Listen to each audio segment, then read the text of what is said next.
Good morning, dear students. Welcome back. In the last class, I was telling you about pH. Now, see, children, in the last class, I have already discussed with you what is the pH of a solution, or how are we going to calculate the pH of a particular solution and all. I have already discussed those terms and topics with you. Now, today, I'll be dealing with you about the pH scale. Now, look very carefully over here. This pH scale, it has got the numbers written from 0 to 14, 1, 4, 14, isn't it? This is the entire scale that we have. Now, look at this particular number, that is pH 7. pH 7 indicates neutral solution. Okay, pH 7 will indicate that the solution is absolutely neutral. This range, that is from 0 till 7, that is just before 7. This is for the acidic pH, and after 7, that is 7 onwards to 14, this one is basic pH. Okay, this part will represent a basic pH from pH 7 onwards till pH 14. Now, in which direction is the pH going to increase? The pH is going to increase in case of acids in this direction. That is, acidic pH increases. Now, children, look very carefully over here. That means acidic solution having pH 3 or pH 5. Both of these indicate acidic pH. Now, a solution with acidic pH either 3 or 5. So, which one is going to be a stronger acid? Which pH will be a stronger acid? pH 3 or pH 5. Out of these two, which is going to be a stronger acid? Yes, very nice. pH 3 will be the strongest acid as compared to pH 5. Okay, as compared to pH 5, the solution having pH 3 will be the strongest acid. Okay, is it clear to you? Okay, now look carefully over here on this side. Now we are having the basic pH over here. The basic pH will increase in that particular direction. That is, the moment you move from 7 to 14, the moment you start moving from pH 7 to pH 14, the basic pH will go on increasing. Okay, that is, in this direction, the basic pH increases. So, children, look very carefully. Suppose you are provided with two solutions having pH 11 and the other solution having pH 13. So, which one will be a stronger base? Obviously, the one with pH 13 will be a stronger base as compared to pH 11. Is it clear to you? So, this is how we classify a pH scale. Now, children, the pH scale will just give you an idea. Okay, pH scale won't tell you much details about the exact pH of an acidic or a basic solution. Okay, a pH cannot tell you the exact value. It cannot tell you about the exact value of a acidic solution or a basic solution. But we have another method to detect the pH of a solution almost in a particular range. That is, whether it will be in this particular range or in that. So that can be determined or that can be detected. How? We call that to be as universal indicator. Now, children, what is this universal indicator actually? This universal indicator, this is actually a mixture of dyes. mixture of dyes which will provide, the change in spectrum. Okay, it will provide change in spectrum with the change in H plus or OH minus ion concentration. Okay, is it clear to you? So this universal indicator, this is actually a mixture of dyes which will indicate you a change that is taking place as a result of change in H plus or OH minus ion. Is it clear to you? Now look very carefully. We have a scale over here also. The scale is starting from 0 to 14. Now we will write down the colors in the particular range. The range, we have these colors: violet, indigo, blue, green, yellow, pink, and red. Now, look very carefully over here. We have these numbers as the pH of a particular solution. Now, suppose in this particular scale, you see variety of colors are being shown for variety of pH. Okay, like if the solution is having pH 1 to 2, you will see the red color. If it is having a pH between 3 to 4, it will be a pink color. That is a little weak acid. This is a very strong acid. pH 5 to 6, it will be yellow. It's a very weak acid. Like the acid, we have the organic acid. It may be oxalic acid, it may be acetic acid. So they are in the range of this particular pH. Then pH 7 to 8, it's almost a neutral pH, so it will show you green. Then pH 9 to 10, it is blue. Then 10 to 11, it's almost indigo. Then 12 and 13, 13 and 14, this is violet. So in this way, we have arranged the universal indicator. Now let me show you some of the color changes for the universal indicators. Look very carefully. This is your HCl solution. This is acidic in nature, and this is your universal indicator strip. Okay, we have this universal indicator strips with us. The moment I place this universal indicator strip in it, you will find that this yellow color strip will turn pink because this falls in the pH range approximately 3. This is HCl. Okay, let me show it to you, the color change that is taking place over here. Okay, look very carefully. Look very carefully for the color change. See, it has turned pink. Isn't it? This yellow color strip has turned pink.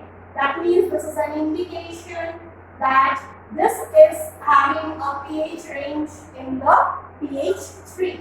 Okay. Now, we have another solution, that is, this is a basic solution of sodium hydroxide.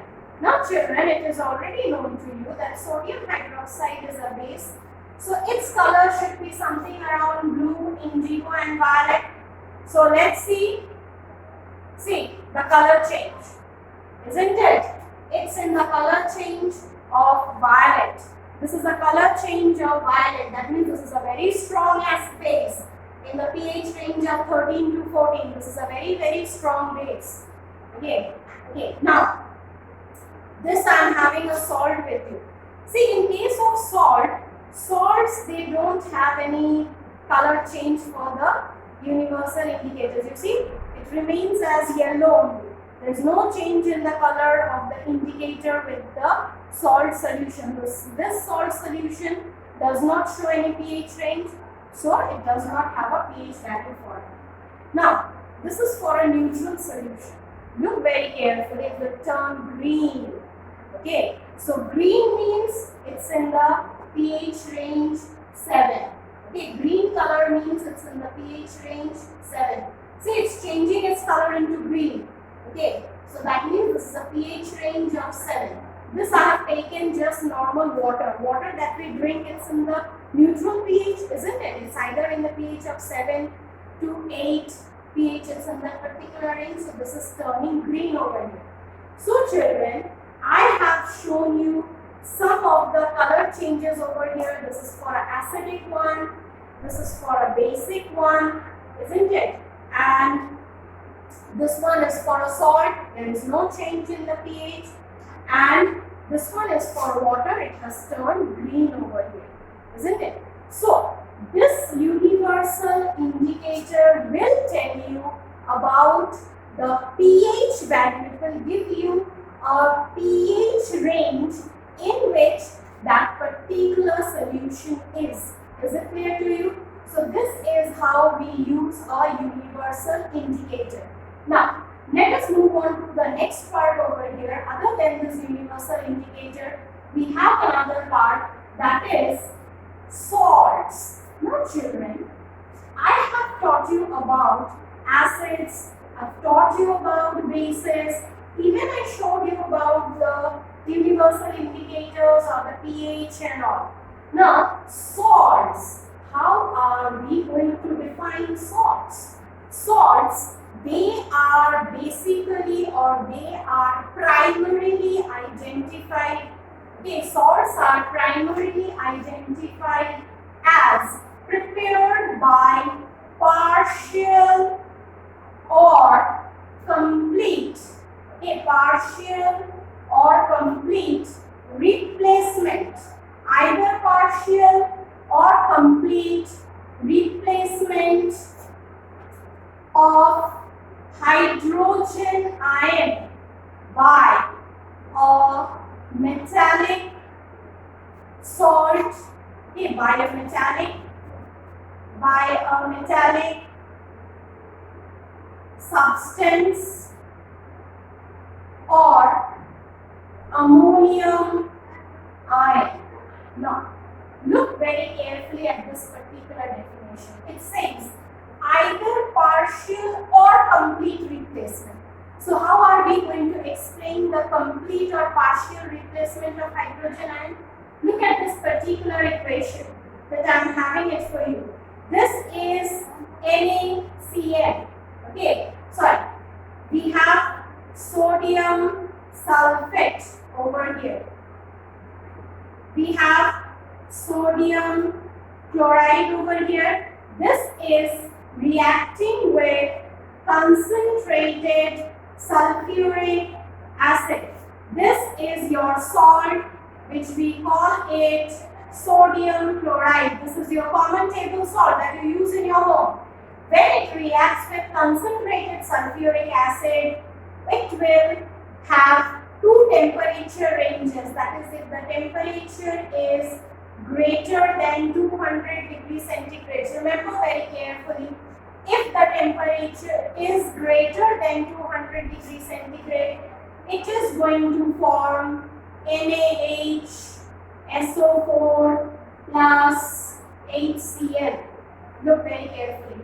If the temperature is greater than 200 degrees centigrade, then it will form acid salt like this. It will form an acid salt like this.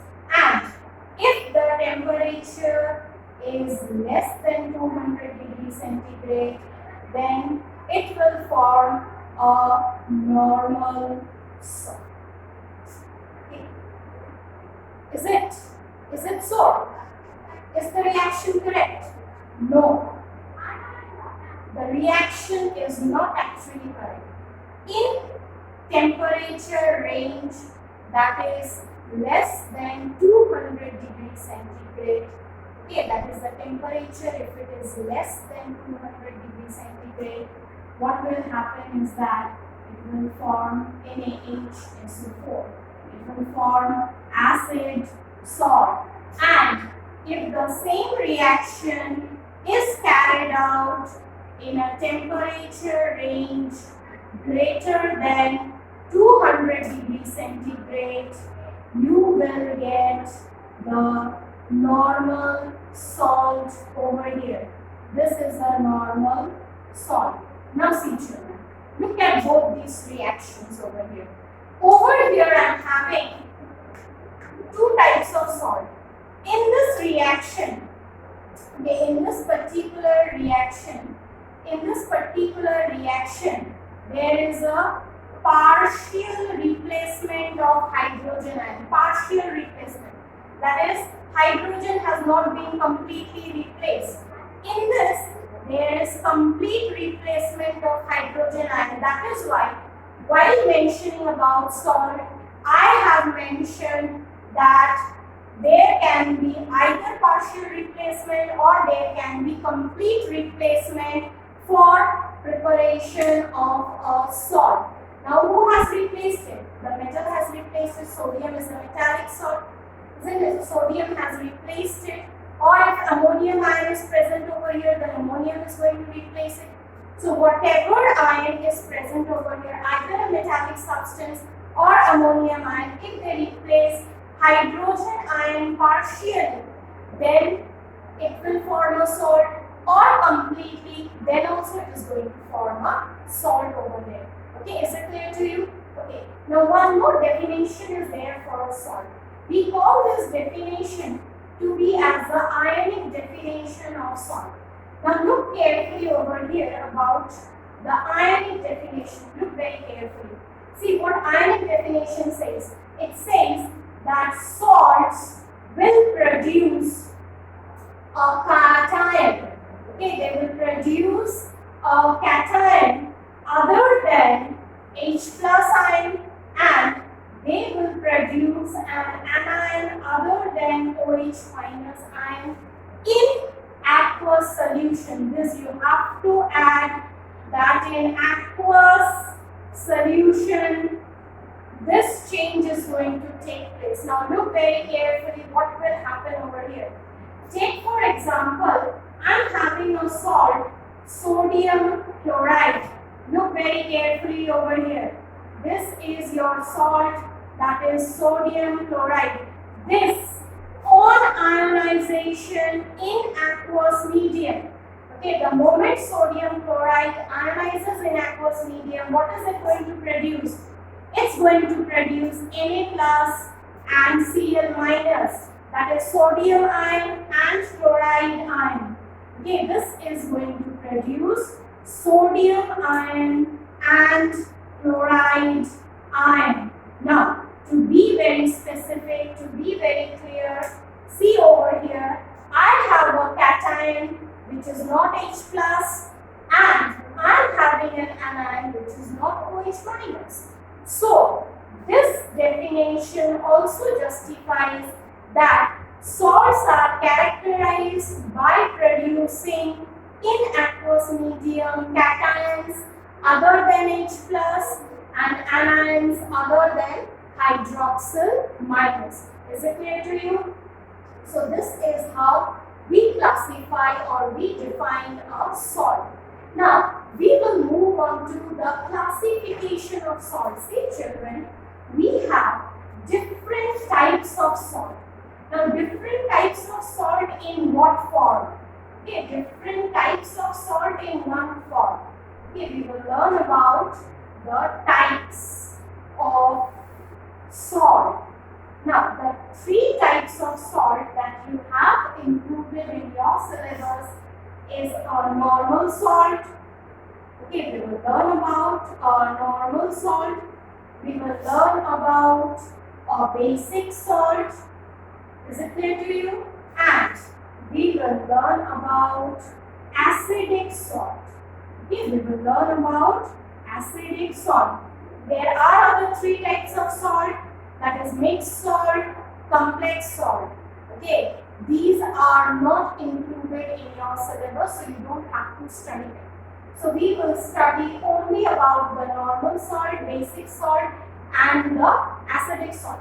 Now look very carefully. Normal salt. So how are they produced? Or how are we going to prepare a normal salt? Simply by complete replacement. Okay, we are going to produce it by a complete replacement.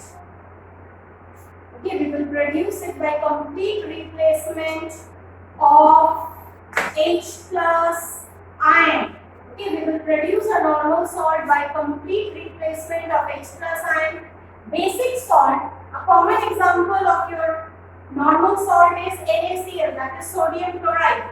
Basic salt, that is incomplete replacement. Look at the word very carefully. Incomplete replacement of hydroxyl ion from the aqueous solution.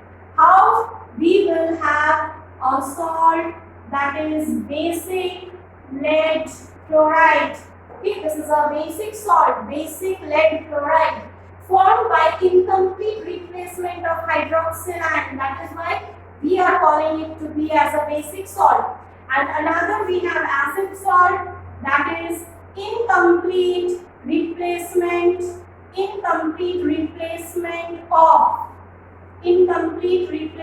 of H plus ion from the aqueous medium.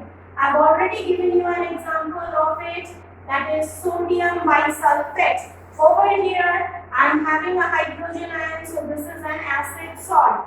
Okay, so children, let it be up to this. In the next class I will discuss about the different methods of preparation and the chemical properties of the salts. So till then, stay safe and goodbye.